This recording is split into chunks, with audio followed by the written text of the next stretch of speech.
The champagne glass slipped from my trembling fingers as my daughter's words echoed across the elegant reception hall. "You're embarrassing me, Mom!" "Just leave." The crystal shattered against the marble floor, much like my heart in that moment. What she didn't know was that in my purse sat the keys to her future.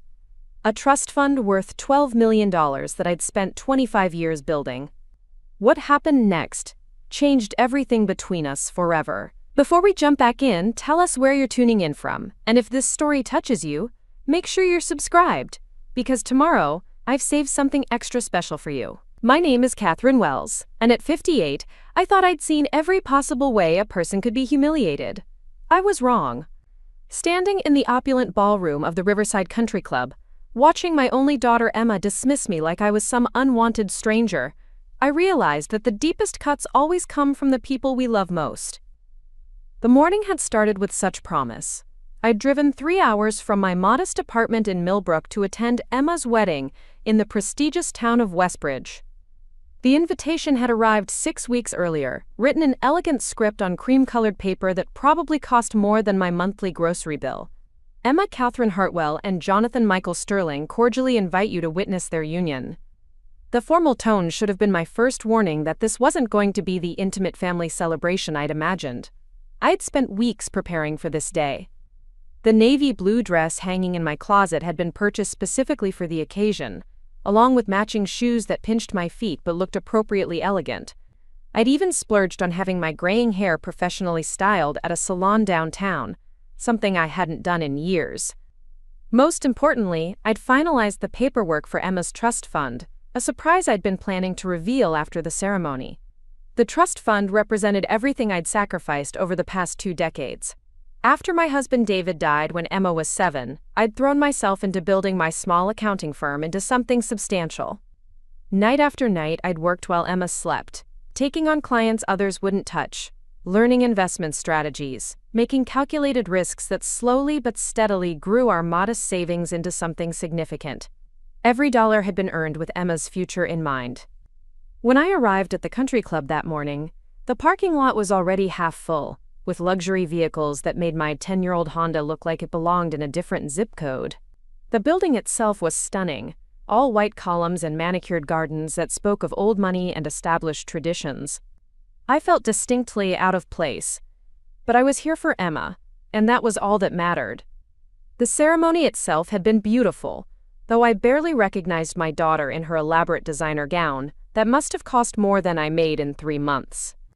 She looked radiant walking down the aisle toward Jonathan, a handsome young man whose family owned half the commercial real estate in the county. I'd only met him twice before. Brief encounters where he'd been polite but distant, clearly assessing whether I met his family's standards. From my seat in the 3rd row, not the front where the mother of the bride traditionally sits, I watched Emma exchange vows with a man whose family had made it clear that my presence was tolerated rather than welcomed. The Sterlings occupied the first 2 rows entirely, a sea of perfectly coiffed heads and designer outfits that screamed wealth and privilege. I recognized Jonathan's mother, Margaret Sterling, from the society pages of the local newspaper. She'd given me one cutting look when I'd introduced myself at the rehearsal dinner, and had managed to avoid speaking to me since. The reception began immediately after the ceremony, and that's when the real divide became apparent. The seating chart positioned me at table 9, far from the head table where Emma and Jonathan sat with their wedding party. My table mates were distant relatives and family friends who seemed more interested in gossiping about the other guests than including me in conversation. I watched from afar as Emma laughed and danced, surrounded by people who clearly belonged in her new world in ways I never would. I'd been nursing the same glass of champagne for over an hour, waiting for an appropriate moment to approach Emma with my surprise. The trust fund documents were safely tucked in my purse, along with a heartfelt letter explaining everything I'd done to secure her future. I'd imagined her face lighting up when she realized that her mother, the woman she'd always seen as struggling to make ends meet, had actually managed to build something substantial for her. That's when I noticed Emma's college friend Sarah approaching my table. Sarah had always been kind to me during Emma's university years, often staying for dinner when she visited our small apartment. She looked uncomfortable as she sat down beside me, fidgeting with her pearl necklace. "Mrs. Wells," she said quietly, "I think you should know that some people are saying things about you being here, about whether you really belong at a wedding like this." My stomach clenched. "What kind of things?" Sarah glanced around nervously. "Margaret Sterling has been telling people that Emma is embarrassed by her background, that she wishes her mother understood her place in this new world Emma's entering." The words hit me like a physical blow. I'd always known that Emma had grown distant since starting her job at the prestigious marketing firm where she'd met Jonathan. Our weekly phone calls had become monthly, then sporadic. Her visits home had stopped altogether after she moved in with Jonathan's family while their new house was being built. I'd told myself it was natural, that young women needed space to build their own lives. I'd never imagined she was actually ashamed of me. "I'm sure that's not true," I managed to say, though my voice sounded uncertain even to my own ears. Sarah's expression was sympathetic but grave. "I hope not, Mrs. Wells. I really do. But maybe you should talk to Emma directly. Clear the air." After Sarah walked away, I sat at that table for another 20 minutes, watching my daughter from across the room. She was radiant, laughing at something Jonathan's father was saying, completely at ease in this world of wealth and privilege. For the first time, I wondered if my presence here really was making her uncomfortable. If the mother who'd sacrificed everything for her future was now seen as an embarrassment from her past. I finally gathered the courage to approach her during a lull in the dancing. Emma was standing near the head table, adjusting her veil with the help of her maid of honor. When she saw me walking toward her, something shifted in her expression. Not joy or welcome, but something closer to resignation. "Mom," she said, her voice carefully neutral, "how are you enjoying the reception?" "It's lovely, sweetheart. You look absolutely beautiful." I reached out to touch her arm, but she stepped back slightly and I let my hand fall. "I was hoping we could talk for a moment. I have something important to share with you." Emma glanced around the room and I followed her gaze to see Margaret Sterling watching us with obvious disapproval. Jonathan's mother whispered something to the woman beside her, and they both looked in our direction with expressions that made my cheeks burn. "Mom, this really isn't the time or place," Emma said, her voice taking on an edge I'd never heard before. "This is my wedding day. Can't whatever it is wait?" "Of course, but Emma, I just wanted you to know." "Mrs. Wells." Margaret Sterling's voice cut through our conversation like a blade. She'd approached us with the silent efficiency of a predator, her designer dress rustling softly as she positioned herself between Emma and me. "How lovely to see you're enjoying the festivities." The way she said it made it clear that my enjoyment was neither expected nor desired. Emma's face flushed red, and I saw something in her eyes. Preparing and narrating this story took us a lot of time, so if you are enjoying it, subscribe to our channel. It means a lot to us. Now, back to the story. That broke my heart. Shame. She was ashamed of me. "Mrs. Sterling?" I replied, trying to keep my voice steady. "Thank you for including me in this beautiful celebration." "Of course. Family is so important." Margaret's smile was sharp enough to cut glass, though I do hope you understand that Emma is part of our family now. She'll be moving in entirely different circles, meeting entirely different expectations. The message was clear.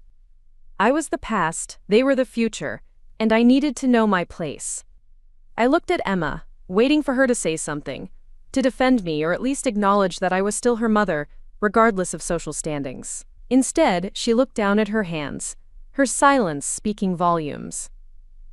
"I understand," I said quietly, though I wasn't sure I understood anything anymore.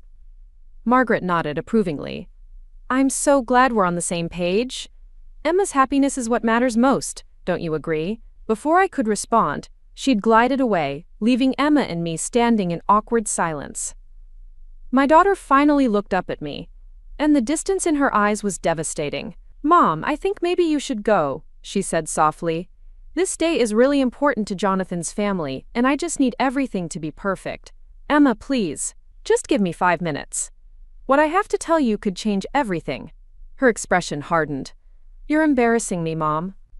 Just leave." The words hung in the air between us like a death sentence.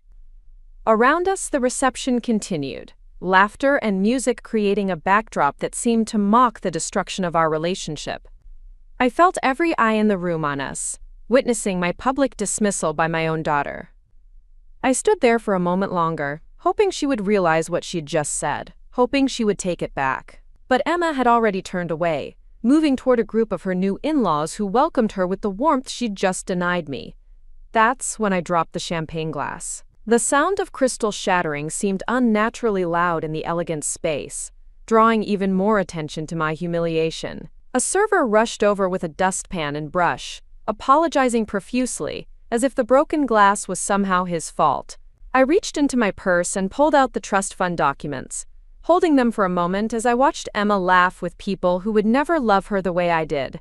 25 years of sacrifice, of building something substantial for her future, reduced to a stack of papers in my trembling hands. Without a word, I walked toward the exit, passing tables full of people who were probably already discussing what they'd just witnessed. The country club's marble floors echoed with each step of my uncomfortable shoes, a lonely sound that seemed to emphasize how out of place I'd always been in this world. Just before I reached the door, I turned back one last time. Emma was dancing with Jonathan now, her face radiant with joy, completely unbothered by the fact that she'd just banished her mother from the most important day of her life. In that moment, I made a decision that would change everything. I pulled out my phone and called my attorney, Richard Morrison, who'd been handling my estate planning for years. He answered on the second ring, probably wondering why I was calling on a Saturday evening. "Richard, it's Catherine Wells. I need you to make an immediate change to the trust fund we discussed." "Yes, today. I'll be in your office first thing Monday morning with new instructions." As I walked to my car in the darkening parking lot, I could hear the music and laughter continuing inside the country club. Emma's wedding was proceeding perfectly without me, just as she'd wanted.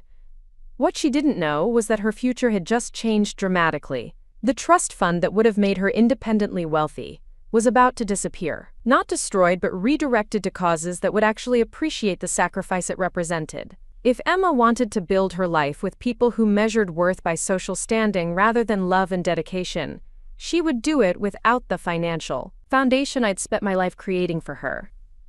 The drive home to Millbrook felt longer than usual, 3 hours of empty highway that gave me plenty of time to think about what had just happened.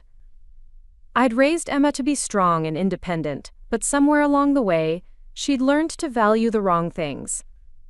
The daughter who'd once been proud of my work ethic and determination had become someone who saw me as an embarrassment to be hidden away. Maybe this was exactly the lesson she needed to learn. That real love and support couldn't be replaced by social connections and inherited wealth. That the people who would stand by you when things got difficult were worth more than all the country club memberships and designer dresses in the world. By the time I pulled into my apartment complex, I'd made peace with my decision. Emma had chosen her new family and their values over the woman who'd given her everything. Now she would live with the consequences of that choice. The trust fund would go to scholarships for young women whose mothers were working multiple jobs to pay for their education. At least those recipients would understand the value of sacrifice. I climbed the stairs to my modest apartment, hung up the navy dress that had seemed so important that morning, and poured myself a glass of wine. Outside my window, the lights of Millbrook twinkled peacefully, a quiet reminder that there were different kinds of wealth in this world.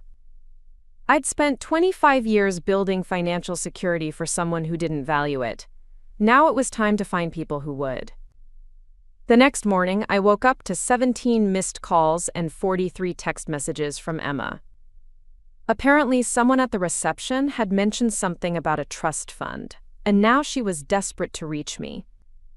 I deleted every message without reading them and made myself a cup of coffee. If Emma wanted to have a conversation with me, she was going to have to do better than a phone call. Richard Morrison's office was a study in understated elegance, all dark wood and leather-bound books that spoke of old money and established relationships. I had been coming here for 15 years, ever since I'd first started building real wealth and needed professional guidance. Richard had watched my small accounting firm grow into something substantial, had helped me navigate investments and tax strategies that most people in my position never had access to. "Catherine," he said as I settled into the familiar chair across from his mahogany desk, "I have to ask if you're certain about this decision. The trust fund represents a significant portion of your assets." "I'm certain." I placed the wedding photos Emma had sent me over the years on his desk. Images of a young woman who'd gradually transformed from my loving daughter into someone I barely recognized. "She made her choice yesterday. This is mine." Richard nodded slowly. He'd been handling wealthy families, affairs long enough to understand that money often brought out the worst in people. "Where would you like the funds redirected?" "I want to establish a scholarship foundation for first-generation college students whose mothers are working to support their education. Women who understand the value of sacrifice because they're living it every day." As Richard began drawing up the paperwork, I felt a sense of peace I hadn't experienced in years. The money would still help young women build better futures, just not the young woman I'd originally intended. Sometimes the most loving thing you could do for someone was to let them face the consequences of their choices. Emma's calls continued throughout the week, growing more frantic as she began to understand what she'd lost. But I wasn't ready to talk to her yet. Not until she was ready to have a real conversation about what had happened at that wedding and why she'd chosen to humiliate the person who loved her most. The Scholarship Foundation would be my legacy now, a way to honor all the mothers who were working multiple jobs and sacrificing their own comfort for their children's futures. Emma had taught me an important lesson about the difference between loving someone and enabling their worst impulses. This was love, even if she couldn't see it yet. The papers were signed, the trust fund dissolved, and $12 million redirected to young women who would understand its true value. Emma had gotten exactly what she'd asked for at her wedding, a life without her embarrassing mother. Now she would have to build that life without the financial foundation she'd always taken for granted. Sometimes the most powerful response to being dismissed was simply walking away with your dignity intact. And sometimes, if you were very lucky, the person who dismissed you would eventually realize what they'd lost and find the courage to fight for it back. But that, as they say, would be entirely up to Emma. 3 weeks after the wedding, Emma finally showed up at my door. I was in my kitchen making dinner when I heard the familiar sound of her car pulling into the parking lot of my apartment complex. Through my window, I watched her sit in her new BMW for nearly 10 minutes before finally getting out and walking toward my building. She was wearing a cream-colored cashmere sweater and designer jeans that probably cost more than my monthly rent, her hair professionally styled in a way that screamed expensive salon. When she knocked, I took my time answering. I'd been expecting this visit ever since Richard Morrison had sent the final paperwork confirming the trust fund dissolution. Emma had been calling daily, leaving increasingly desperate voicemails that I'd deleted without listening to completely. Her text messages had evolved from casual, "Can we talk?" to frantic, "Mom, please call me back, this is important," to yesterday's, "I know about the trust fund. We need to discuss this immediately." I opened the door to find my daughter looking more vulnerable than I'd seen her since she was a child. Her perfectly applied makeup couldn't hide the dark circles under her eyes, and her usual confident posture had been replaced by something that looked almost like fear. "Hello, Emma," I said calmly, not moving aside to let her in. "Mom." Her voice was smaller than I remembered. "Can I come in, please?" I stepped back and gestured toward the living room. Emma walked into my modest apartment with careful steps, as if seeing it for the first time. In reality, she hadn't visited in over 8 months, not since she'd moved in with Jonathan's family to plan the wedding. She perched on the edge of my secondhand sofa like she was afraid of getting too comfortable. "You look tired," I observed, settling into my favorite armchair with my cup of tea. I didn't offer her anything to drink. "I haven't been sleeping well." Emma twisted her wedding ring around her finger, a nervous habit she'd developed as a child. "Mom, I need to ask you about something. About money." "Oh?" I raised an eyebrow. "That's interesting. I seem to remember you telling me to leave your wedding because I was embarrassing you. What could you possibly need to discuss with someone so beneath your new social standing?" Emma's face flushed red. "That's not fair. You don't understand the pressure I was under that day." Jonathan's family has certain expectations, and I was trying to make everything perfect. Perfect. I repeated the word slowly. And having your mother present would have ruined that perfection? It's complicated. Emma stood up and began pacing my small living room. You don't know what it's like being married into a family like the Sterlings. Every move I make is scrutinized. Every person I associate with reflects on Jonathan's reputation, on the family business.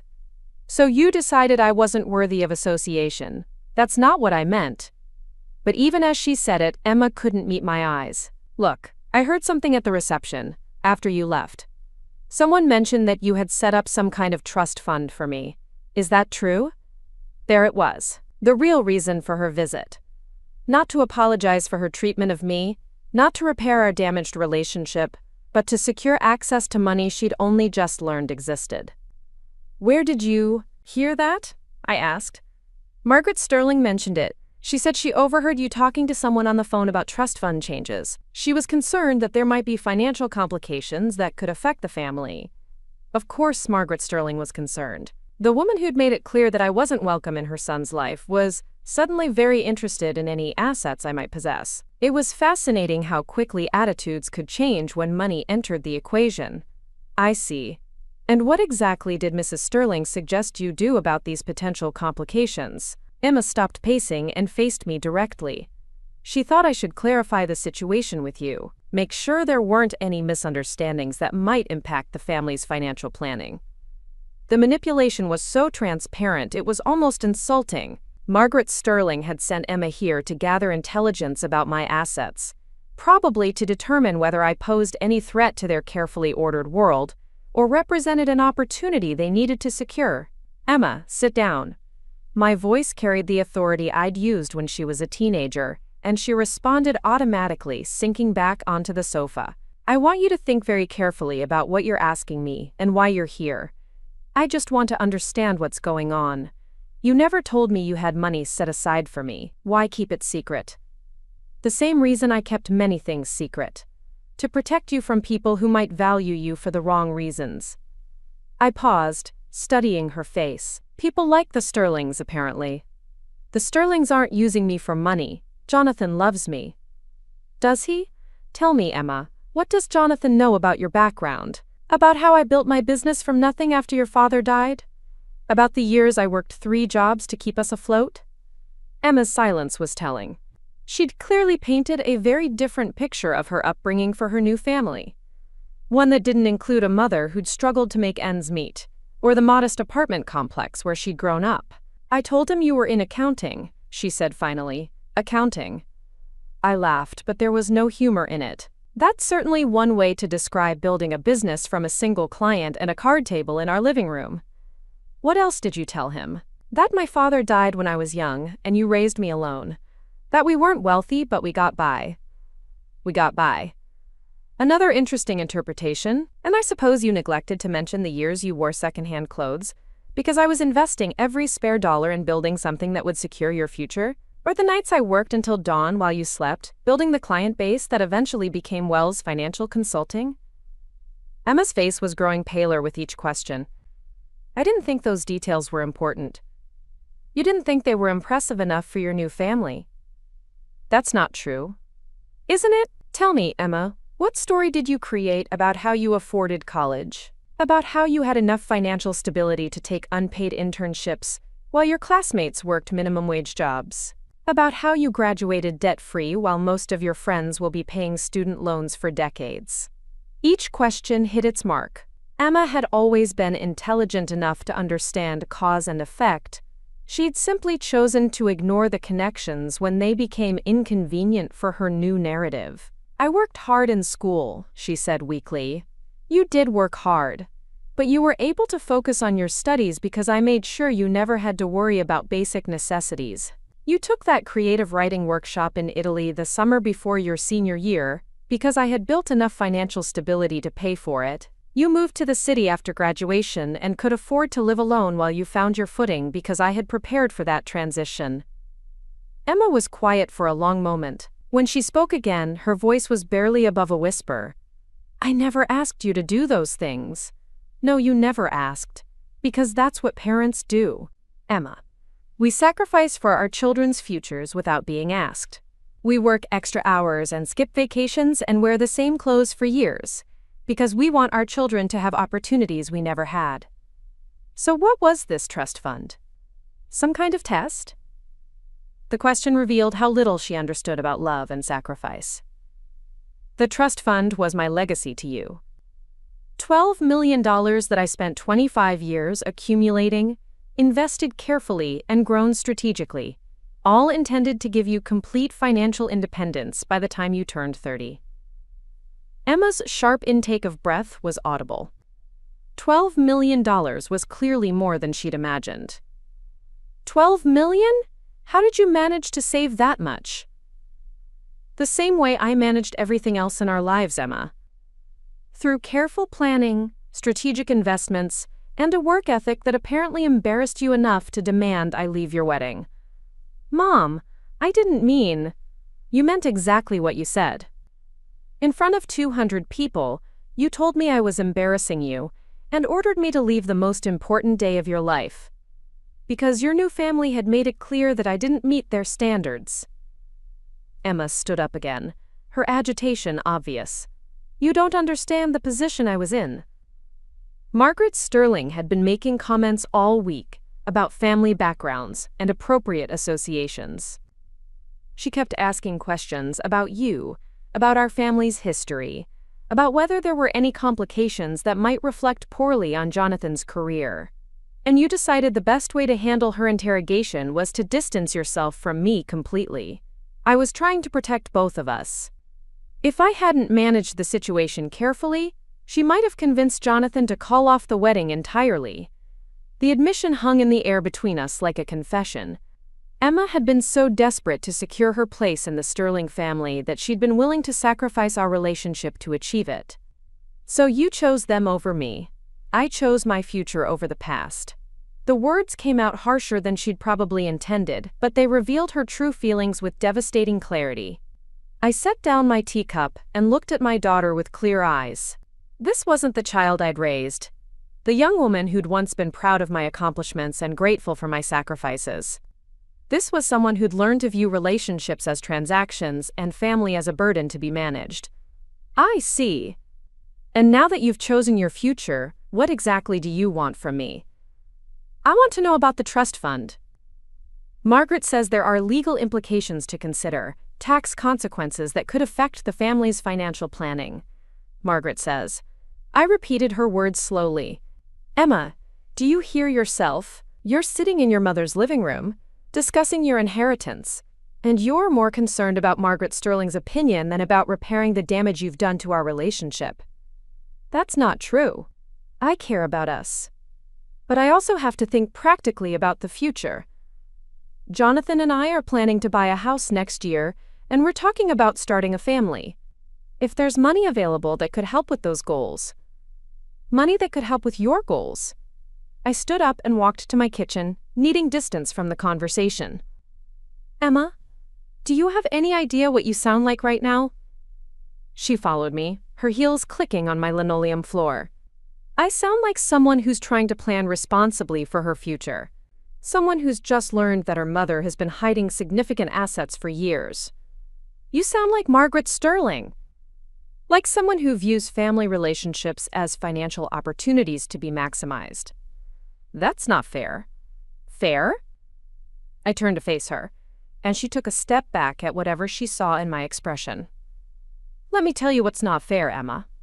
What's not fair is working 70-hour weeks for 25 years to build security for someone who grows up to be ashamed of your efforts.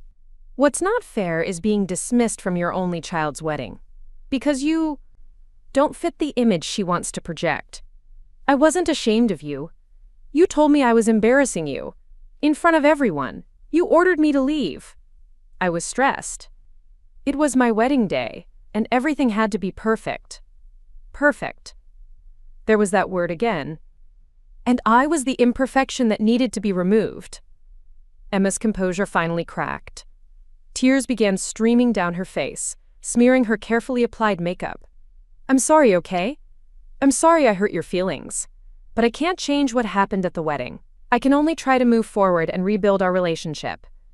Rebuild our relationship, I repeated. Is that what this is? Because it seems to me like you're here to secure access to money that Margaret Sterling thinks should be part of your financial planning.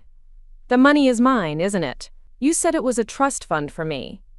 And there it was, the entitlement that had been lurking beneath her apologies and explanations. Emma believed she was owed the money I'd spent decades accumulating, regardless of how she'd treated me or what she'd prioritized in her life. The money was intended for you, I said carefully. Past tense. Emma went very still. What do you mean, past tense? I mean that after your wedding, after you made it clear that I was an embarrassment you needed to distance yourself from, I made some changes to my estate planning. What kind of changes? I returned to the living room and retrieved a folder from my desk drawer. Inside were copies of all the paperwork Richard Morrison had prepared, documentation of the trust fund's dissolution, and the establishment of the Scholarship Foundation. I handed the folder to Emma and watched her face as she read. The transformation was immediate and dramatic. The color drained from her cheeks as she read about the $12 million that had been redirected away from her and toward scholarships for first-generation college students. Her hands began to shake as she reached the section detailing the selection criteria, young women whose mothers were working to support their education, who understood the value of sacrifice and family loyalty. You gave away my inheritance, she whispered. I redirected money that I earned and saved according to my own priorities. To strangers. You gave $12 million to strangers instead of your own daughter. I gave it to young women who will appreciate the sacrifice it represents, who won't be embarrassed by the mothers who worked to provide for their futures. Emma sank back onto the sofa, still clutching the papers. You can't do this. There must be legal ways to challenge this decision. You're welcome to consult with attorneys, though I should mention that Richard Morrison has been handling estate law for 30 years. He's quite thorough in his documentation. This is insane. You're punishing me for one bad day, for one mistake. This isn't punishment, Emma. This is a natural consequence of the choices you've made and the values you've embraced. She looked up at me with desperate eyes. What about Jonathan's family? What am I supposed to tell them? Margaret has been asking about family assets, about what kind of financial foundation I bring to the marriage. I suggest you tell them the truth, that your mother worked hard to build a successful business and chose to direct her assets toward charitable causes, rather than enabling a daughter who values social standing over family relationships. They'll think I lied to them about my background. Did you lie to them about your background? Emma's silence was answer enough. She'd clearly created a fictional version of our family's story, one that was more palatable to the Sterling family's expectations but bore little resemblance to reality. What do you want me to do? She asked finally. How do I fix this?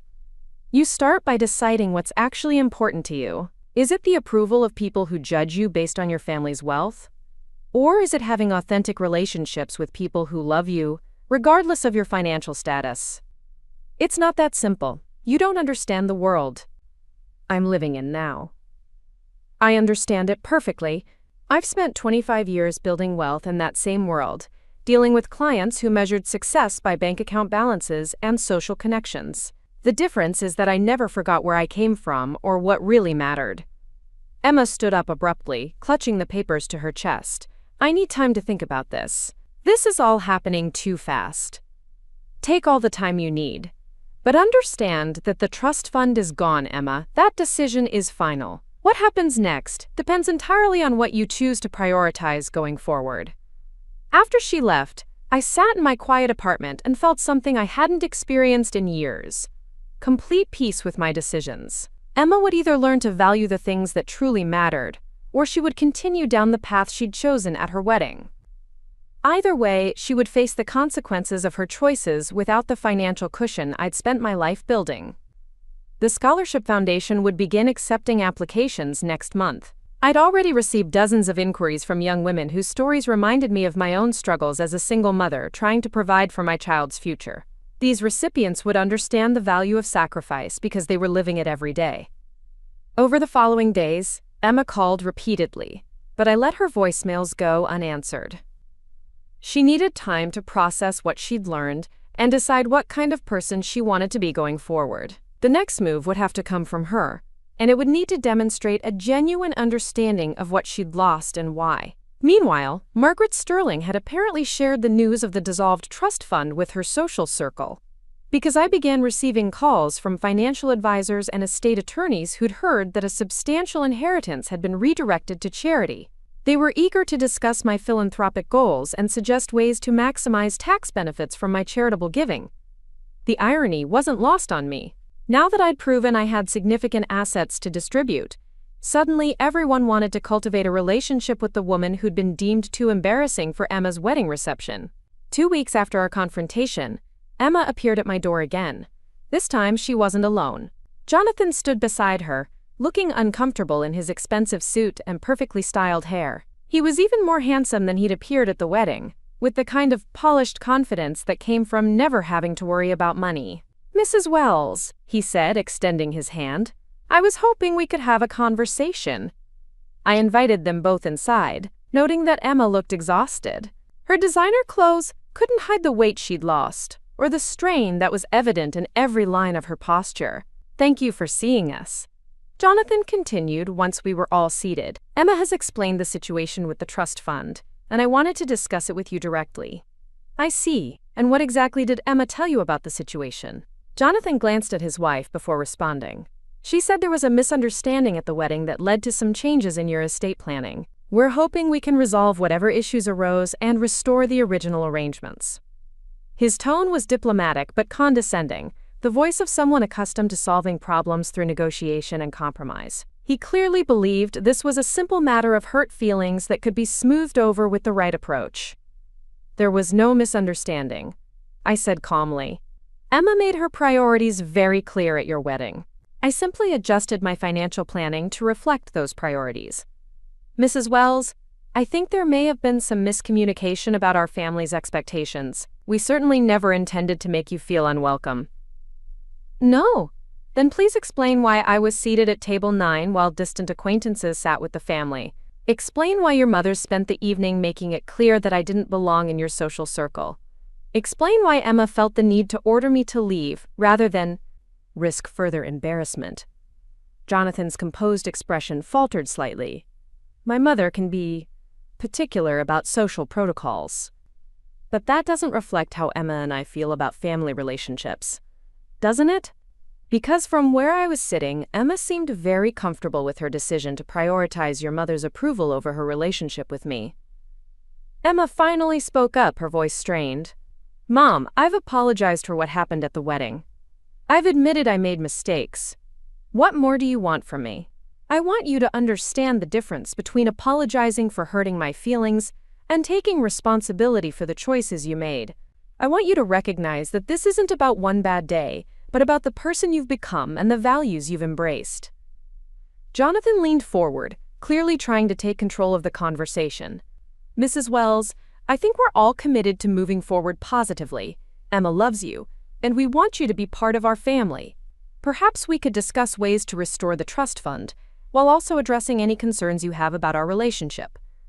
The presumption in his words was staggering. He was actually suggesting that I could buy my way back into Emma's life by reversing my financial decisions. "Mr. Sterling," I said, my voice growing colder, "let me be very clear about something. The trust fund wasn't a tool for manipulating family relationships. It was a gift I intended to give freely to a daughter who valued the sacrifice it represented. That daughter no longer exists." "What do you mean?" Emma asked. "I mean that the young woman I raised would never have been embarrassed by her mother's presence at her wedding. She would never have ordered me to leave the most important day of her life to appease people who judge others by their bank account balances. She would never have hidden her family's true story to fit into a world that values appearance over authenticity." Emma's face crumpled. "I'm still that person. I just got confused for a while. The pressure of fitting into Jonathan's world, of meeting his family's expectations, it made me act in ways that weren't really me." "Were they?" Because the woman who sat in this apartment 2 weeks ago seemed very comfortable with her decision to prioritize social standing over family loyalty. She seemed quite clear about viewing our relationship as a liability to be managed. Jonathan's patience was clearly wearing thin. "Mrs. Wells, with all due respect, You're putting Emma in an impossible position. She's trying to build a life with my family while maintaining her relationship with you. Sometimes compromises have to be made. Compromises. I stood up and walked to my window, looking out at the modest neighborhood where I'd chosen to live, despite having the means to afford something much more expensive. Tell me, Mr. Sterling, what compromises have you made for this relationship? What have you sacrificed to accommodate Emma's background, or my place in her life? His silence was telling. In his world, compromise was something other people did to fit into his family's expectations, not something he did to honor his wife's relationships. I thought so. I turned back to face them both. Emma, you asked what I want from you. I want you to decide who you really are and what you actually value. Are you the young woman I raised, who understood that family loyalty and authentic relationships matter more than social approval? Or are you the person you've become since joining the Sterling family? Someone who views her own mother as an embarrassment to be hidden away. I don't want to hide you away, Emma protested. I want us to have a relationship. I just need you to understand that my life is more complicated now. Your life is exactly as complicated as you choose to make it. You can either stand up for what matters to you, or you can continue letting other people's expectations dictate your choices. But you can't do both. Jonathan stood up, clearly frustrated with the direction of the conversation. Mrs. Wells, I think we're going in circles here. Emma, and I came here in good faith to repair this relationship. If you're not willing to meet us halfway, then perhaps we should reconsider whether ongoing contact is beneficial for anyone. The threat was subtle, but unmistakable. He was suggesting that continued conflict with me might result in Emma being cut off from our relationship entirely. It was exactly the kind of manipulation I'd expected from someone who'd been raised to believe that money and social position gave him the right to control other people's choices. Mr. Sterling, I said quietly, are you actually threatening to prevent my daughter from seeing me if I don't restore her inheritance? I'm suggesting that family relationships should be based on mutual respect and consideration, not financial coercion. The irony of his statement was breathtaking. He was accusing me of financial coercion while simultaneously threatening to limit Emma's contact with me if I didn't restore access to money his family wanted to control. Emma, I said, looking directly at my daughter, do you hear what your husband just said? Do you understand what kind of ultimatum he's giving you? Emma looked between Jonathan and me with growing panic. This doesn't have to be an ultimatum. We can work this out. We can find a solution that works for everyone. No, Emma. We can't. Because the solution Jonathan wants requires me to pretend that what happened at your wedding was acceptable. It requires me to restore financial rewards for behavior that demonstrated a complete lack of respect for our relationship. The money was never supposed to be a reward or punishment, Emma said desperately. It was supposed to be an inheritance, a gift from mother to daughter. It was supposed to be my legacy to a daughter who would honor the sacrifice it represented. A daughter who would never be ashamed of the woman who worked to provide for her future. Jonathan checked his watch with obvious impatience. Mrs. Wells, we can't change what happened at the wedding. We can only move forward from here. Are you willing to do that, or should we consider this relationship permanently damaged? The ultimatum was now explicit. Restore the money or lose access to Emma entirely. It was exactly the kind of manipulation I'd spent 25 years trying to protect her from.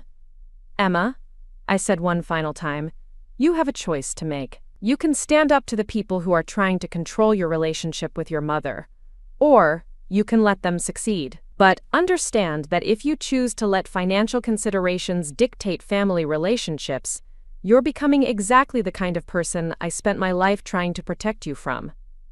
Emma sat in silence for a long moment, tears streaming down her face. When she finally spoke, her voice was barely audible. I need the money, Mom. Jonathan's family has expectations about the kind of financial foundation I bring to the marriage.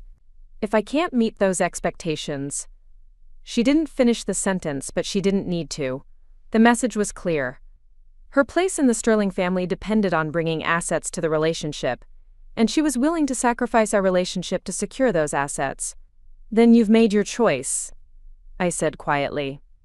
And now you'll live with the consequences. After they left, I called Richard Morrison to confirm that all the legal documentation was secure and irreversible. The Scholarship Foundation was now fully operational, and the first grants would be awarded within the month. 20 young women would receive funding for their education, women whose mothers were working multiple jobs and making daily sacrifices for their daughters' futures. Emma had chosen money and social standing over family loyalty. She would have to learn to live with that decision. But at least the money I'd spent my life accumulating would go to young women who understood its true value. 6 months passed before I heard from Emma again. During that time, I threw myself into the Scholarship Foundation with the same intensity I'd once applied to building my business. The Wells Foundation for Educational Excellence had received over 300 applications in its first round, each one a story of determination and sacrifice that reminded me why I'd made the decision to redirect the trust fund. I spent hours reading through applications from young women across the country. Maria Gonzalez from Phoenix, whose mother cleaned office buildings at night to pay for her community college courses. Ashley Chen from Detroit, whose mother worked double shifts at a factory while studying English as a second language to better support her daughter's dreams of becoming a doctor. These were the daughters of women who understood what real sacrifice looked like, who wouldn't be embarrassed by mothers who worked with their hands or spoke with accents or lived in modest neighborhoods. The Foundation's first award ceremony was held at the Riverside Community Center, the same venue where I'd started my business 25 years earlier. 20 young women stood on the small stage, each holding a certificate representing full tuition assistance for their college education. Their mothers sat in the front rows, many of them still wearing work uniforms because they'd come straight from their jobs to witness this moment. I thought about Emma constantly during the ceremony, wondering if she would have appreciated the significance of what was happening here. These mothers had worked multiple jobs, missed family gatherings, and worn the same clothes for years to give their daughters opportunities they'd never had. None of their daughters would ever tell them they were embarrassing. None of them would order their mothers to leave the most important moments of their lives. The local newspaper covered the event, running a feature story about the foundation and my decision to redirect my estate toward educational philanthropy. The article mentioned that I was the mother of Emma Sterling, noting that Mrs. Sterling had not been available for comment about her mother's charitable work. The absence of any statement from Emma spoke volumes about the continued distance between us. 2 weeks after the newspaper article ran, Margaret Sterling called my office. Her voice on the phone was crisp and businesslike, though I detected an undercurrent of something that might have been desperation. "Mrs. Wells, this is Margaret Sterling. I was hoping we could arrange a meeting to discuss some family matters." "What kind of family matters, Mrs. Sterling? I think it would be better if we discussed this in person. Are you available for lunch this week? I could meet you at the country club." The country club where Emma's wedding had been held, where I'd been made to feel so unwelcome that my own daughter had ordered me to leave. The symbolism wasn't lost on me. "I'm quite busy with foundation work this week. Perhaps you could tell me what this is about?" There was a pause before Margaret spoke again, and when she did, her tone had shifted slightly. "Mrs. Wells, I think there may have been some misunderstandings about the family dynamics during Emma and Jonathan's wedding. I'd like an opportunity to clarify things and perhaps discuss how we might move forward more constructively." "I see. And what prompted this sudden interest in clarification?" Another pause. "Emma is struggling. The situation with the trust fund has created some complications that are affecting her marriage and her place in our family. I thought perhaps we could find a way to resolve these issues that would benefit everyone involved." There it was. Emma's marriage was in trouble, probably because the Sterling family had discovered that she'd brought no financial assets to the relationship and had, in fact, cost them access to a $12 million inheritance through her behavior at the wedding. "Mrs. Sterling, if Emma is struggling, perhaps she should be the one calling me. She's too proud to reach out directly. And frankly, I think this situation has escalated beyond what either of you can resolve, without some outside perspective." Outside perspective. From the woman who'd spent Emma's wedding reception, making it clear that I wasn't welcome in their social circle. The audacity was remarkable. "I appreciate your concern, but I don't think there's anything for us to discuss. Emma made her choice at the wedding, and I've made mine with regard to my estate planning. Mrs. Wells, Please, I'm asking for one lunch meeting. Surely you can spare 2 hours for the sake of your daughter's happiness. The manipulation was subtle, but unmistakable. She was trying to make me feel guilty for Emma's problems, while carefully avoiding any acknowledgement of her own role in creating the situation. Against my better judgment, I agreed to meet her the following Thursday at a small restaurant downtown, not at the country club. If Margaret Sterling wanted to have this conversation, it would be on neutral ground. The restaurant was a quiet place I'd chosen specifically because it was the kind of establishment that served good food without pretension. Margaret arrived 15 minutes late, probably hoping to establish some kind of psychological advantage through the power play. She was dressed immaculately in a designer suit that cost more than most people made in a month, her jewelry sparkling under the restaurant's modest lighting. "Mrs. Wells, thank you so much for meeting with me." She slid into the booth across from me with practiced grace. "I hope you don't mind that I took the liberty of ordering wine for the table." I hadn't planned to drink, but I accepted the glass she poured, curious to see how she intended to approach this conversation. "You mentioned that Emma is struggling," I said without preamble. "What kind of struggles are we talking about?" Margaret took a careful sip of wine before responding. "She's been having difficulty adjusting to married life. The stress of the wedding, the changes in family dynamics, the discovery of the trust fund situation. It's all been quite overwhelming for her." "The discovery of the trust fund situation," I repeated. "You mean the discovery that her behavior at the wedding cost her a $12 million inheritance?" "I mean the discovery that financial arrangements she was counting on are no longer available. Emma had made certain assumptions about her future security that are no longer valid." The careful phrasing revealed everything. Emma hadn't just assumed she would inherit money. She'd been counting on it to meet expectations that the Sterling family had set for her financial contribution to the marriage. "What kind of assumptions?" Margaret set down her wine glass and leaned forward slightly. "Mrs. Wells, when Jonathan married Emma, our family expected that she would bring certain assets to the relationship. Not because we're mercenary, but because financial stability is important for a successful marriage. When we learned about the trust fund, we were pleased that Emma would be able to contribute to their shared future. And now that the trust fund has been redirected to charity, now there are complications. Jonathan's career requires certain social obligations, certain lifestyle expenses. Emma is struggling to meet those expectations without the financial foundation she had expected to have." I studied Margaret's face, noting the carefully controlled expression that didn't quite hide her underlying anxiety. "Mrs. Sterling, are you telling me that Emma's marriage is in trouble because she can't contribute financially to maintaining your family's lifestyle? I'm telling you that young marriages face many challenges, and financial stress can be particularly damaging. Emma is feeling pressure to justify her place in our family when she's unable to contribute in the ways that were anticipated." The admission was more revealing than Margaret probably intended. Emma wasn't just struggling financially. She was struggling to prove her worth to a family that measured value in dollars and social connections. "What exactly are you asking me to do about this situation?" Margaret straightened in her seat, preparing to make her pitch. "I'm asking you to consider restoring the trust fund.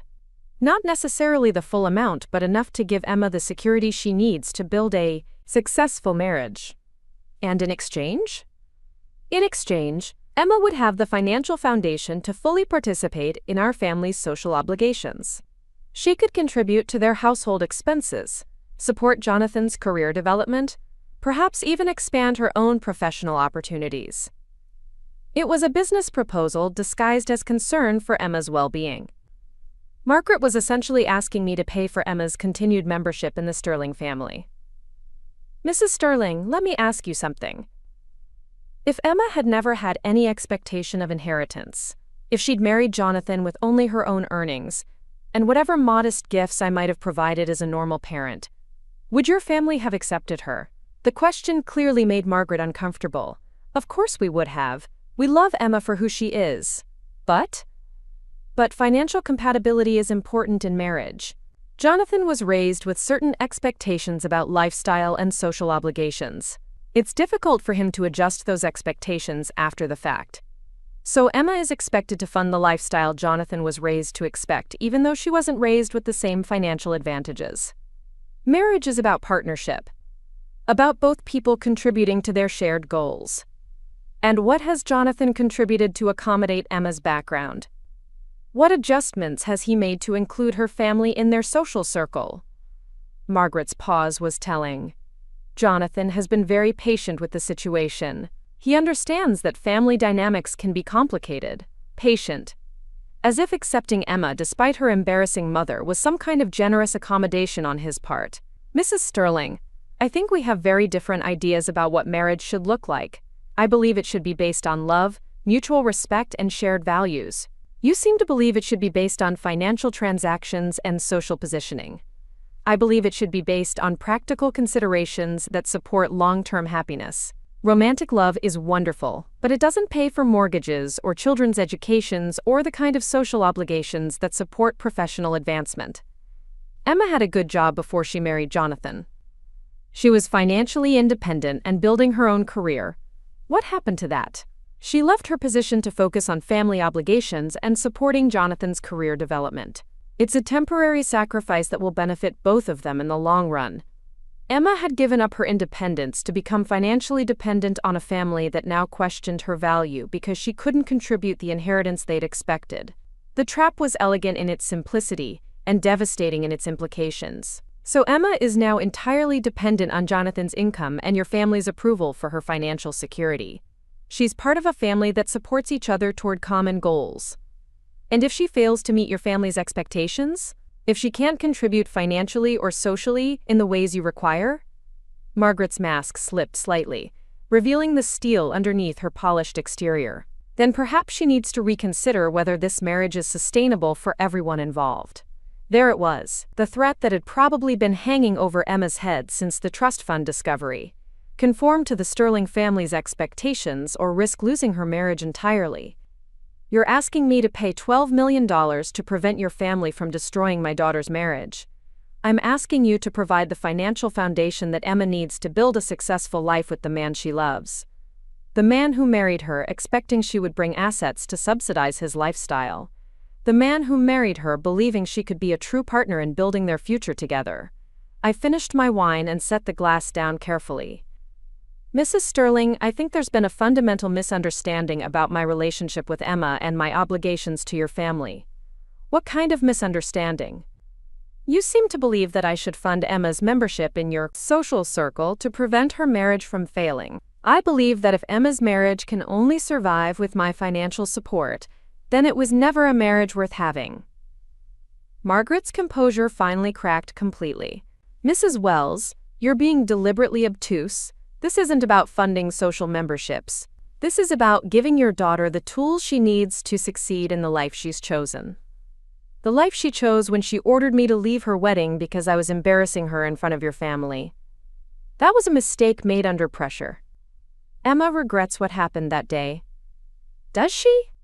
Because when she came to my apartment to discuss the trust fund, she seemed more concerned about meeting your family's financial expectations than about repairing our relationship. She was trying to solve multiple problems at once.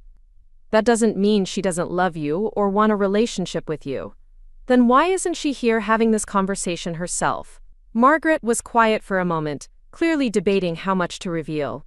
Because she's ashamed. She knows she made mistakes, and she's afraid you'll reject any attempt she makes to reconcile. So she sent you to negotiate the terms of our relationship based on financial arrangements. She sent me to find a solution that could work for everyone. I stood up and placed enough money on the table to cover both our meals and a generous tip. Mrs. Sterling, here's the solution that works for everyone. Emma decides whether she wants a relationship with her mother based on love and respect, not financial transactions. Jonathan decides whether he wants a wife who will stand up for her family, or a wife who will sacrifice anyone and anything to maintain social standing. And you decide whether you want a daughter-in-law who contributes to your family through character and integrity, or one who contributes through inherited wealth. Where does that leave Emma? It leaves Emma free to choose what kind of person she wants to be and what kind of relationships she wants to have. The same choice I offered her at her wedding, and the same choice I'm offering now. Margaret stood as well, her frustration evident. And if she chooses poorly, if she loses her marriage because she can't meet the practical requirements of the life she's built, Then she'll learn that some prices are too high to pay, even for social acceptance. And maybe she'll finally understand what her mother tried to teach her about the difference between people who love you for who you are and people who love you for what you can provide. I left Margaret sitting in that restaurant, probably planning her next move in the campaign to restore Emma's inheritance. But the conversation had clarified something important for me. Emma's struggles weren't just about money. They were about her willingness to sacrifice everything authentic about herself to maintain a place in a family that valued her only for her potential financial contributions. 3 days later, Emma appeared at my door again. This time she was alone, and she looked like she hadn't slept in weeks. Her designer clothes hung loosely on her frame, and her usually perfect hair was pulled back in a messy ponytail. She looked more like the daughter I remembered from her college years than the polished society wife she'd become. "Mom," she said when I opened the door, "I know Margaret talked to you. I know she asked you to restore the trust fund." "She did. And?" "And I told her the same thing I told you. The money is gone, Emma.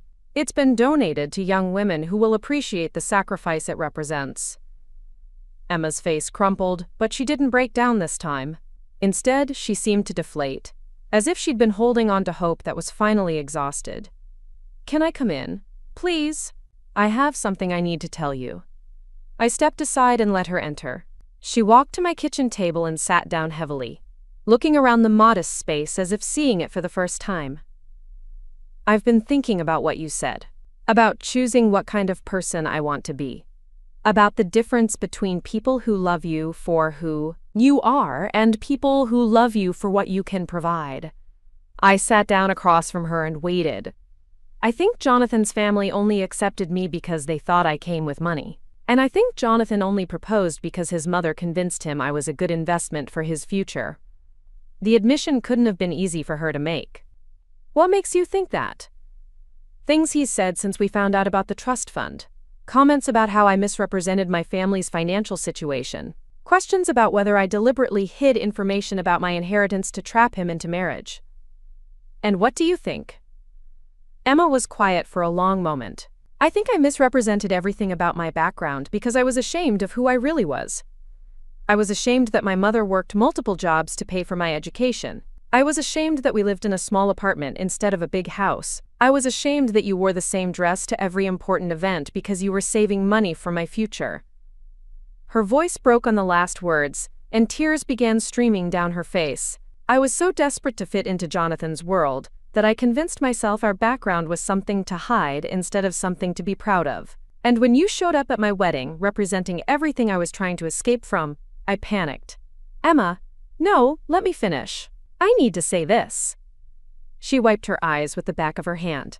"You worked your entire life to give me opportunities you never had. You sacrificed everything to make sure I could go to college, could move to the city, could build whatever life I wanted.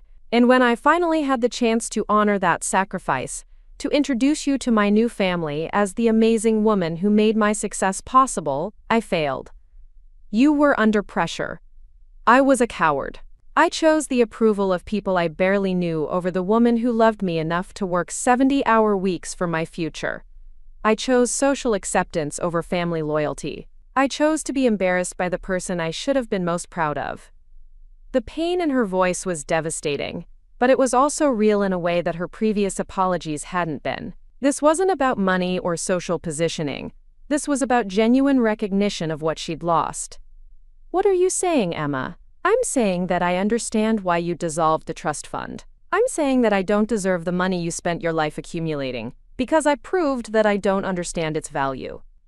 I'm saying that those scholarship recipients will honor your sacrifice in ways I never did." I reached across the table and took her hand. "Emma, you're my daughter. I love you regardless of the mistakes you've made. But do you forgive me? Not for the money, but for betraying everything you taught me about what really matters?" The question hung between us, carrying the weight of months of pain and disappointment. I looked at my daughter, really looked at her, and saw something I hadn't seen since before she'd met Jonathan. Humility. Genuine remorse. Recognition of what she'd lost and why. "Yes," I said quietly, "I forgive you." Emma broke down completely then. sobbing with relief and grief for everything that had been damaged between us. I moved around the table and held her while she cried, feeling some of the walls I'd built around my heart beginning to crumble. "What happens now?" she asked when the tears finally subsided. "Now you decide what kind of life you want to build going forward. Do you want to stay married to a man whose family only values you for your financial contributions? Do you want to continue living in a world where your worth is measured by your bank account balance?" "I don't know. It's the only life I've built for myself in the past 3 years. If I leave Jonathan, I don't have anywhere to go. I gave up my job, my apartment, my independence. I have nothing. You have your education. You have your skills and intelligence and work ethic. You have everything I tried to give you that can't be taken away by other people's expectations. And I have you?" I squeezed her hand. "You've always had me, Emma. Even when you didn't want me, even when you were embarrassed by me, you had me. That's what mothers do. We love our children, even when they make choices that break our hearts." Emma stayed for dinner that night, helping me cook a simple meal in my small kitchen. We talked about her childhood, about the sacrifices I'd made that she'd never fully understood, about the pressure she'd felt to transform herself into someone worthy of the Sterling family's approval. "I keep thinking about that scholarship ceremony," she said as we were cleaning up. "About those mothers who were so proud of their daughters' achievements. I want to be the kind of daughter who makes you proud like that, not the kind who's embarrassed by where she came from." "You can be, Emma, but it means making some difficult choices about what you're willing to sacrifice for other people's approval." Over the following weeks, Emma began the process of reclaiming her life. She met with divorce attorneys to understand her options and discover that Jonathan's family had insisted on a prenuptial agreement that would leave her with very little if the marriage ended. She reached out to former colleagues about potential job opportunities, slowly rebuilding the professional network she'd abandoned when she married into the Sterling family. The process wasn't easy. Margaret Sterling launched a campaign to convince Emma that she was making a terrible mistake, that financial security and social position were more important than abstract principles about authenticity and family loyalty. Jonathan alternated between pleading with her to reconsider and threatening that she would regret throwing away the life they'd built together. But Emma had finally learned to recognize manipulation for what it was. She'd seen how quickly the Sterling family's affection had evaporated when she couldn't provide the financial contributions they expected. She'd experienced firsthand the conditional nature of relationships based on social and economic advantage. 6 months after our reconciliation, Emma filed for divorce. The legal proceedings were messy and public, with the Sterling family attempting to paint her as a gold digger who'd misrepresented her financial background to trap their son into marriage. The irony wasn't lost on anyone who knew the real story, but Emma handled the scrutiny with grace and dignity that reminded me of the young woman I'd raised. She gave interviews to sympathetic journalists about the pressure young women face to transform themselves for social acceptance. She spoke candidly about her mistakes and the importance of staying true to your values, even when it meant losing relationships that seemed important. The Scholarship Foundation received a flood of new donations after Emma's story became public. Apparently, there were many people who understood the value of authentic family relationships and wanted to support young women who were facing the same pressures Emma had succumbed to.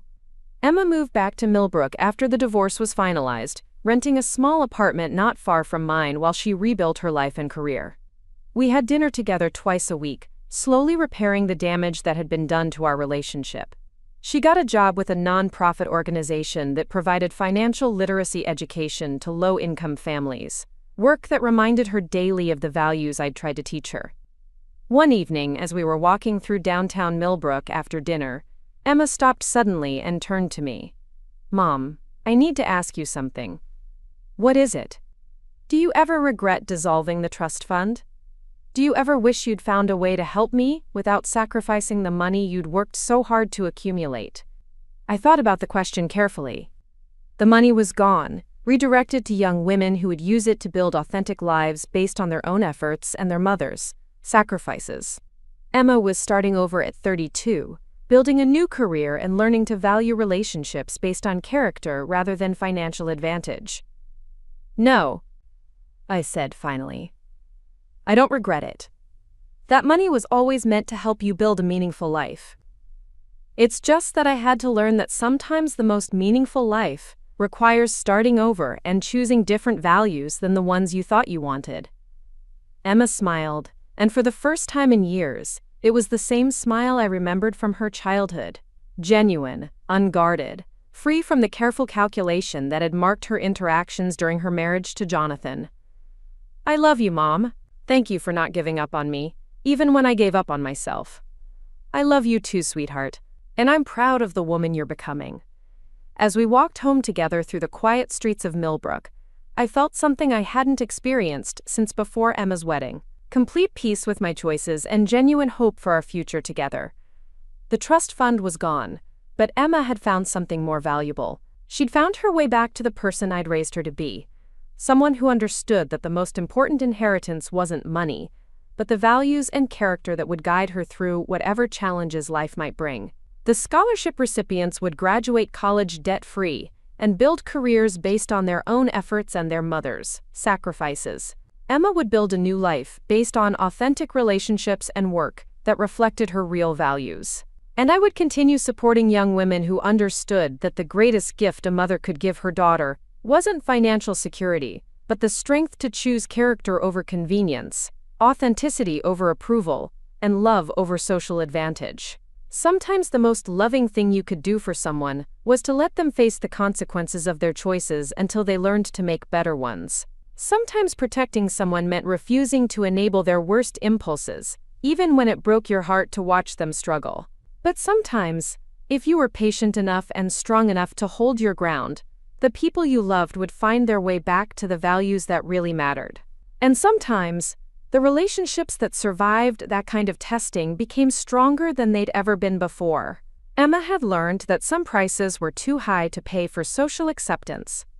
I had learned that unconditional love sometimes required setting conditions on financial support. Together we were building a relationship based on mutual respect, shared values, and the kind of love that didn't require anyone to hide who they really were or where they came from. The trust fund was gone, but the trust between us was stronger than ever.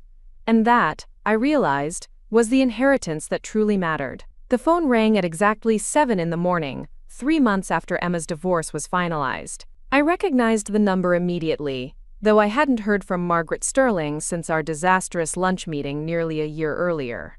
Her voice was strained when I answered, lacking the polished confidence that had characterized our previous interactions. Mrs. Wells, this is Margaret Sterling. I'm calling because there's been a development that I think you should know about. I set down my coffee cup and braced myself for whatever manipulation she was about to attempt. What kind of development, Mrs. Sterling? It's about Jonathan. He's been having some difficulties since the divorce, and I'm afraid he's made some poor decisions that have affected our family's financial situation. The carefully chosen words couldn't hide the desperation underneath. Something had gone seriously wrong in the Sterling family's perfect world, and Margaret was reaching out to the woman she'd once dismissed as socially inadequate. I'm sorry to hear that, but I'm not sure why you're calling me about Jonathan's problems. Because they're connected to Emma, to the marriage, to decisions that were made based on expectations about financial arrangements that didn't materialize. There it was. Jonathan's troubles were somehow related to the trust fund that no longer existed, the inheritance that had been redirected to scholarship recipients who actually appreciated its value. Mrs. Sterling, I think you need to be more specific about what you're telling me. Margaret was quiet for a moment, clearly struggling with how much to reveal. Jonathan made some investments based on the assumption that Emma would bring substantial assets to their marriage. When those assets weren't available, he borrowed against future expectations. He borrowed money expecting to repay it with Emma's inheritance. He borrowed money expecting to invest it alongside Emma's trust fund in opportunities that would benefit both their futures. When the trust fund was dissolved, those investment strategies became problematic. The euphemisms were fascinating. Jonathan had apparently leveraged his family's assets based on money that didn't belong to him, money that had never been promised to him, money that existed only in his family's entitled assumptions about what Emma should bring to their marriage. How problematic are we talking about? Problematic enough that our family is facing some financial difficulties. Problematic enough that Jonathan's business partnerships are being questioned. problematic enough that we're having to make some difficult decisions about our future." I almost laughed at the irony. The Sterling family, who had spent Emma's wedding reception making it clear that I wasn't wealthy enough to deserve a place at their table, was now facing financial ruin because they'd built their plans around money I'd earned and saved and chosen to give to more deserving recipients. "Mrs. Sterling, I'm still not understanding why you're calling me about this. Because I think there may have been some misunderstandings about the dissolution of Emma's trust fund. Perhaps if we could discuss the situation more thoroughly, we might find a way to address some of these complications." She was asking me to bail out the family that had rejected me, to restore money they felt entitled to despite having never earned it or appreciated the sacrifice it represented. The audacity was breathtaking. "There were no misunderstandings, Mrs. Sterling. Emma chose to prioritize your family's approval over her relationship with me, and I chose to redirect my assets accordingly. Those decisions were made deliberately and with full understanding of their implications. But surely you can see that Emma has paid for her mistakes. She's lost her marriage, her social position, her financial security. Hasn't she suffered enough for one error in judgment? The attempt to make me feel guilty for Emma's consequences was predictable but ineffective. Emma hadn't suffered because of my decision.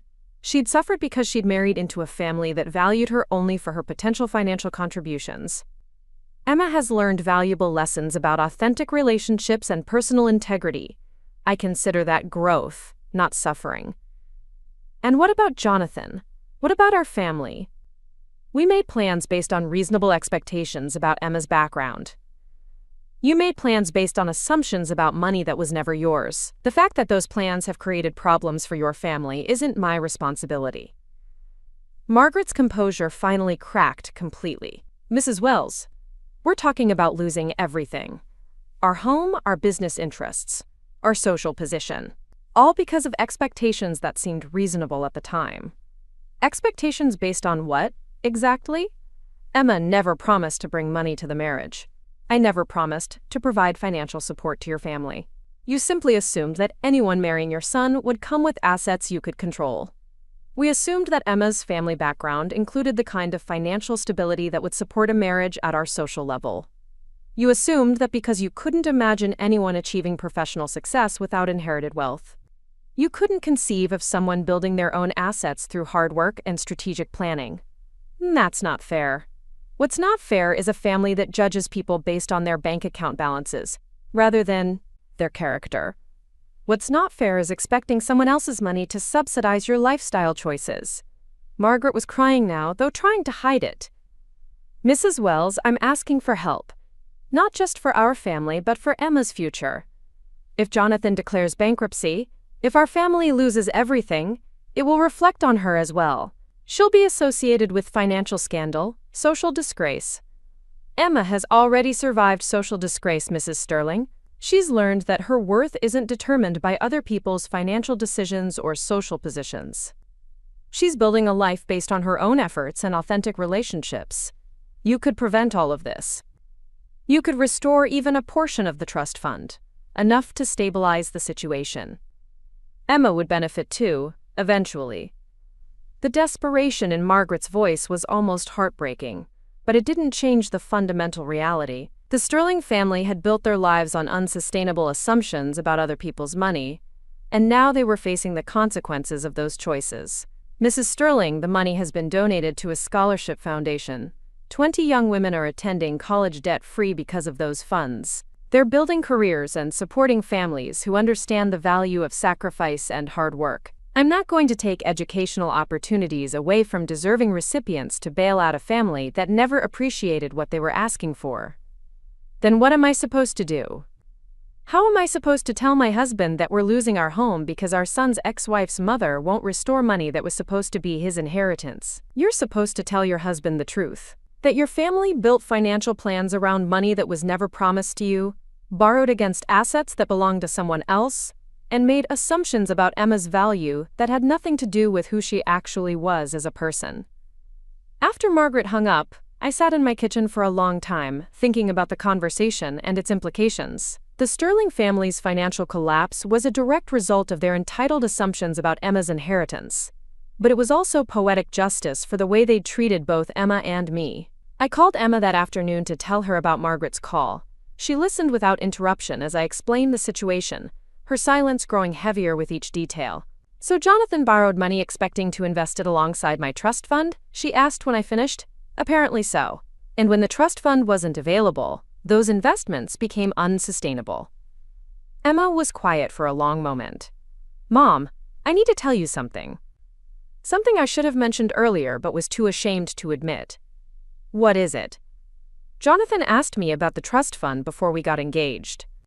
He'd heard Margaret talking to someone about family financial planning, about the importance of both partners bringing assets to a marriage. When he proposed, he specifically mentioned how wonderful it was that we'd both be contributing to our shared future. The revelation wasn't entirely surprising, but it confirmed what I'd suspected about Jonathan's motivations for the marriage." "He knew about the trust fund before the wedding?" "He knew there was supposed to be one. Margaret had done some research into your business, found out about your success, and made assumptions about what that meant for my inheritance. They'd been planning their financial strategy around that money for months." "And you didn't think to mention this when we were discussing the trust fund?" Emma's voice was small when she answered. "I was still hoping that somehow I could have both. Your money and their approval. I thought if I could just manage the situation carefully enough, I could keep everyone happy." "Emma, that's exactly the kind of thinking that got you into this mess in the first place. You can't build authentic relationships by managing other people's expectations about money." "I know that now. But at the time, I was so desperate to belong somewhere that I convinced myself I could make it work." The next morning, I drove to Emma's apartment to continue our conversation in person. She was living in a small one-bedroom place not far from my own modest complex, furnished with second-hand pieces and decorated with personal touches that reflected her authentic tastes, rather than designer expectations. "How do you feel about Jonathan's financial problems?" I asked as we sat together at her kitchen table. Emma considered the question carefully. "Sad for him, I suppose. But not responsible. He made those decisions based on money that was never his, money he never earned or deserved. The fact that his family built their plans around my inheritance says more about their values than anything else." And Margaret's call to me? Desperation. She's realizing that their social position was built on assumptions about money and status that weren't as solid as they thought. When those assumptions fell apart, they had nothing authentic to fall back on. I was proud of Emma's response. The woman who'd once been willing to sacrifice our relationship for social acceptance now understood the difference between authentic stability and the illusion of security based on other people's assets. "There's something else I want to discuss with you," I said. "The Scholarship Foundation is expanding, and I'm looking for someone to help with administration and recipient support. Someone who understands what it's like to make mistakes and learn from them." Emma's eyes widened. "Are you offering me a job?" "I'm offering you an opportunity to help young women avoid the kind of mistakes you made. To use your experience with social pressure and financial manipulation to guide others who might be facing similar challenges." "But I'm not qualified for that kind of work. I don't have experience with nonprofits or educational administration." "You have experience with choosing money over relationships and learning why that choice was wrong. You have experience with families that measure worth by bank account balances and learning to value different things. You have experience with rebuilding your life based on authentic values after losing everything that seemed important." Emma was quiet for a moment, considering the implications. "You want me to work for the foundation that received my inheritance?" "I want you to help ensure that inheritance serves young women who will appreciate its value and use it to build meaningful lives. I want you to help them understand that their worth isn't determined by their families, financial status, or their ability to meet other people's monetary expectations." The position would pay a modest salary, nothing compared to what Emma might have earned in her previous corporate role, or what she would have inherited from the trust fund. But it would allow her to use her experiences to help others while rebuilding her relationship with work that reflected her actual values. "I'd like that," Emma said finally. "I'd like to help other young women avoid the mistakes I made." Over the following months, Emma threw herself into the foundation work, with the same intensity she'd once applied to winning the Sterling family's approval. But this time, her efforts were directed toward something meaningful, something that honored the sacrifice the money represented rather than squandering it on social positioning. She developed mentorship programs pairing scholarship recipients with women who'd built successful careers through their own efforts. She created workshops on financial literacy and authentic relationship building. She spoke at high schools about the pressure to transform yourself for other people's approval and the importance of staying true to your values. The work was deeply personal for Emma, a way of processing her own experiences while helping others avoid similar pitfalls. She often told scholarship recipients about her wedding, about the choice she'd made to prioritize social acceptance over family loyalty, about the consequences of that decision and the lessons she'd learned. The hardest thing about losing that inheritance, she would tell them, wasn't losing the money. It was realizing that I'd become someone who didn't deserve it, someone who'd forgotten what my mother's sacrifice actually meant.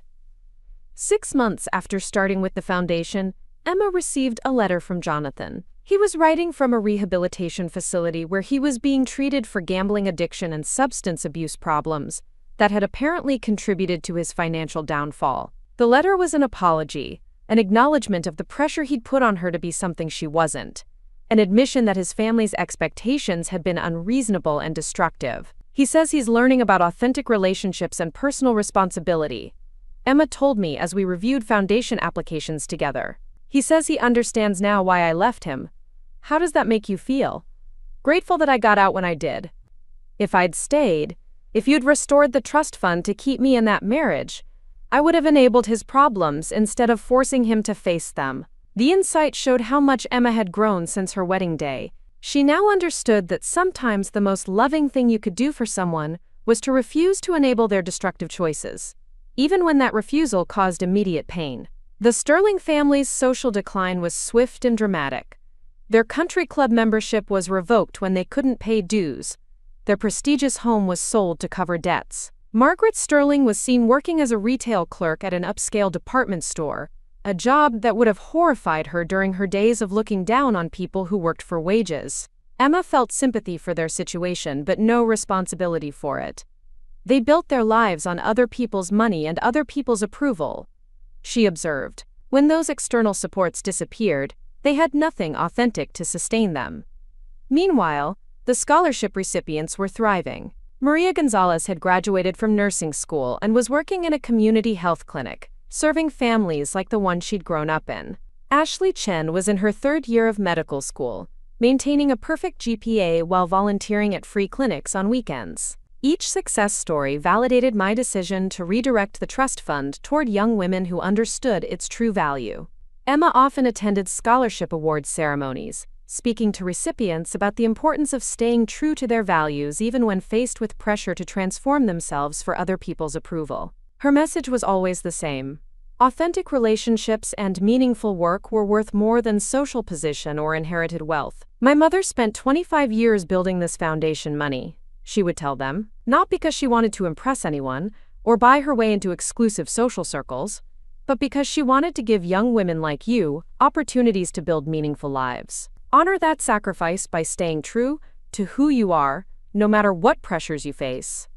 The foundation continued to grow, funded not just by my original donation, but by contributions from people who'd heard Emma's story and wanted to support young women facing similar pressures. We established chapters in 3 states, each one focused on helping first-generation college students whose mothers were working to support their education. Emma's transformation was complete, but it hadn't happened overnight. It had required losing everything she thought she wanted, facing the consequences of her choices, and slowly rebuilding her life based on authentic values. The process had been painful but necessary, the kind of growth that could only happen when someone was forced to examine their deepest beliefs about worth and relationship. I used to think the worst thing that could happen was losing social status, Emma told me one evening as we worked late at the foundation office. Now I realize the worst thing was almost losing myself, trying to maintain status that was never really mine. The trust fund was gone, but Emma had gained something more valuable, the knowledge that her worth wasn't determined by other people's money or approval. She'd learned to build relationships based on mutual respect and shared values rather than financial convenience. She'd discovered work that reflected her authentic priorities rather than social expectations. The scholarship recipients would graduate debt-free and build careers based on their own efforts and their mother's sacrifices. Emma had built a new life based on meaningful work and genuine relationships. The Sterling family had learned that financial stability couldn't be built on other people's assets or entitled assumptions. And I had learned that sometimes the most loving thing you could do for someone was to let them face the consequences of their choices until they learned to make better ones. The trust fund had served its purpose after all, just not in the way I'd originally intended. It had taught Emma the difference between earned and unearned wealth, between authentic and transactional relationships, between character and social positioning. The money was gone, but the lessons would last forever, and that, ultimately, was the inheritance that mattered most. Up next, you've got 2 more standout stories right on your screen. If this one hit the mark, you won't want to pass these up. Just click and check them out.